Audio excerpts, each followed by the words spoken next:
pais chegam aflitos procurando onde é que a gente vai fazer esse tratamento desses adolescentes, entendeu? Até às vezes eles dizem, pai, eu quero me tratar.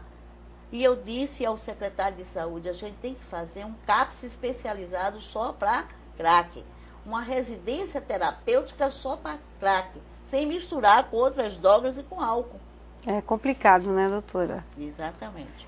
Doutora Vera, você fez uma denúncia na tribuna do plenário, né, sobre a falta de vacina e soro antitetânicos nas urgências de hospitais da cidade. E o que mudou com essa denúncia? Alguma atitude foi tomada? Veja, Ana, nós estávamos com um problema seríssimo. Uma superlotação, inclusive, no Hospital Oswaldo Cruz, de pacientes, a maioria do sexo masculino, portadores de tétano pós-trauma. Nossa. Pós-cirurgia. Então, como você sabe que o aumento do número de acidentes de motos em nossa cidade ocorre muito, e principalmente finais de semana. Então, jovens estavam perdendo a vida, não por acidentes de moto, mas pelo tétano. Eles sofriam um acidente, vão para o hospital de referência, né? Hospitais de emergência, fazem uma cirurgia de fêmur, uma cirurgia qualquer, e vão para casa curados. E voltam com 10, 15 dias para morrerem de tétano no Oswaldo Cruz, ou para ficar em vida vegetativa. Nós temos um jovem, inclusive está em vida vegetativa, porque sofreu um acidente de moto, foi operado e não fez a vacina, nem o soro. Você sabe que a vacina tem um período de 10 anos, depois ele perde a validade. Né? E então, depois teve tétano e está na vida vegetativa. Certo? Teve parada cerebral e tudo. Então, o que acontece? Nós colocamos um projeto de lei na Câmara, que foi inclusive aprovado, certo? Em que obriga todas as urgências a terem soro antitetânico e vacina antitetânica e ministrarem nos pacientes acidentados ou que submeterem a cirurgias. Puxa vida, tomara que seja aprovado, né? Para não acontecer. Foi aprovado. Já foi aprovado. Foi aprovado.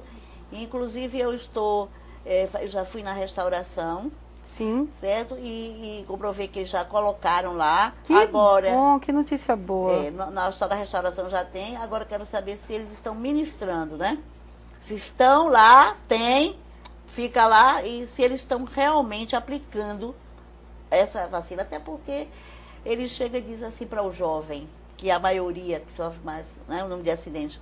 Você sabe que a violência urbana está maior em acidentes dos jovens, né? É verdade. Essa faixa etária. É verdade. E o jovem normalmente é rebelde, toma sua cervejinha, sai do acidente e diz, passe no posto, tome a vacina, podem até dizer, né?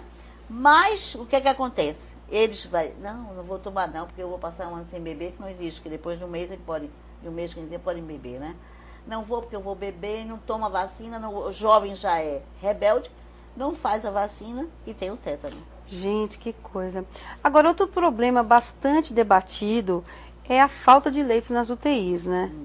Isso é uma coisa séria também, né? Ana, veja, esse é um problema seríssimo em nossa cidade, e no estado de Pernambuco, também no Brasil, é a falta de leito nas UTIs. Nós temos falta de leitos não só nas UTIs, nos hospitais. Eu ainda vou ver, eu fui residente da restauração, fui médica residente, certo?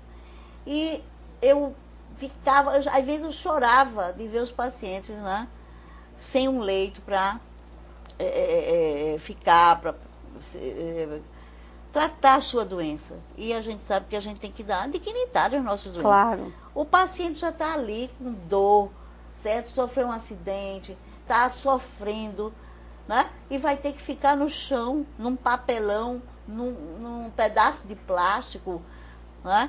Então, num colchão duro, certo? Que às vezes arrumam para colocar, e isso amontoados.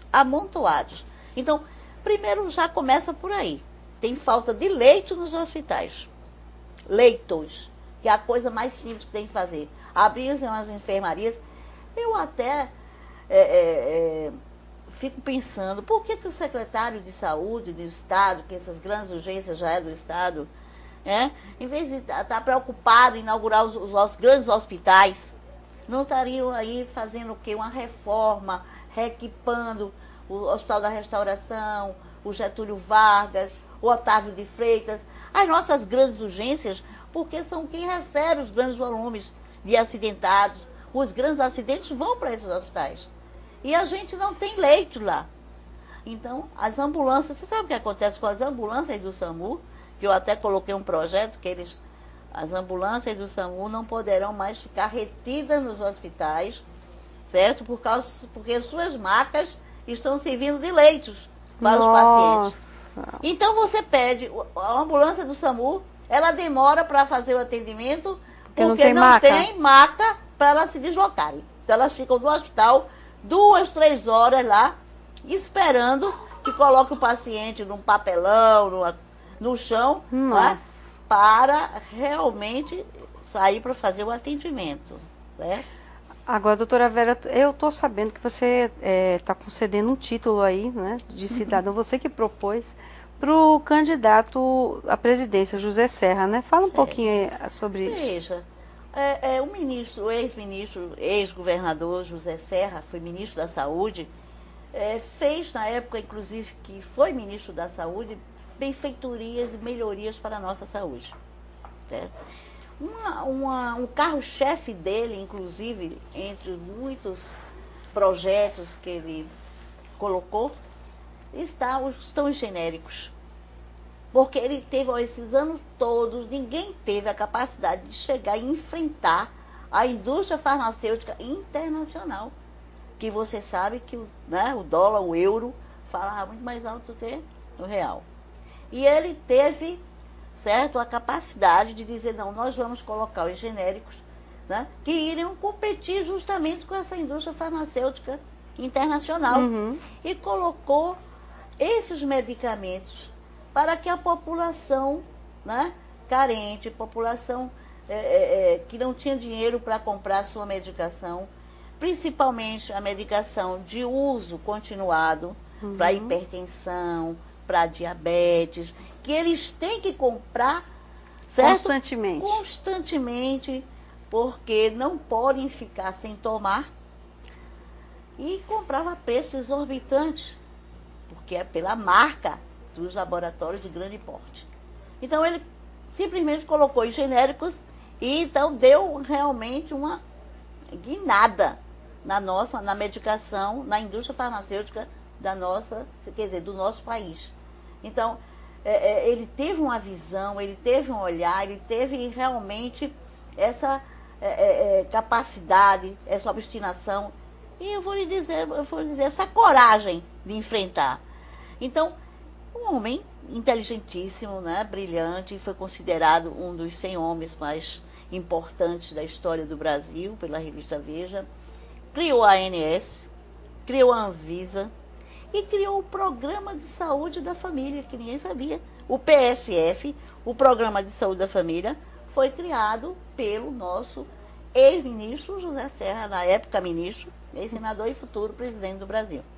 Então, como pernambucana recifense, né, eu realmente coloquei em plenário o título de cidadão, foi votado, os vereadores aprovaram, foi aprovado em plenário, e nós iremos dar o título ao cidadão, se tornará cidadão recifense, José Serra, né, pela benfeitoria, pelas melhorias na saúde. E tudo que vem para melhorar a saúde, eu estou realmente alerta para contemplar a quem for de direito.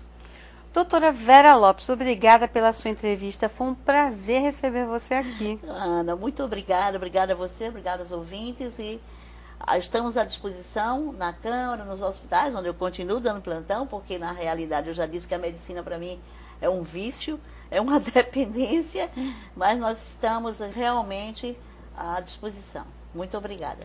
E você já sabe, querendo entrar em contato conosco, envie um e-mail para revistadeaz@gmail.com.